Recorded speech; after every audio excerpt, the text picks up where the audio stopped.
সকলকে শুভেচ্ছা। আসুন আমরা মজার ছবি আঁকি। মজার ছবি হবে আজকে আমাদের ছোট্ট শিশু শিল্পীর। আমাদের চ্যানেলের পক্ষ থেকে সবসময় আপনাদের বলে থাকি, আসুন আমরা মজার ছবি আঁকি।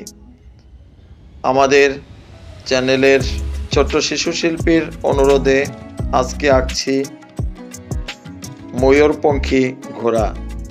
এই ময়ূরপঙ্খী ঘোড়া আপনিও শুনে আসছেন, হয়তো আমরাও শুনে আসছি, কিন্তু এই ময়ূরপঙ্খী ঘোড়া আমরা রূপকথার গল্পে আমরা সবসময় শুনে থাকি। তাই আজকে ছোট্ট সোনা বন্ধুর জন্য আমরা ময়ূরপঙ্খী ঘোড়া ড্রয়িং করে শুভেচ্ছা জানালাম। সকলকে ধন্যবাদ।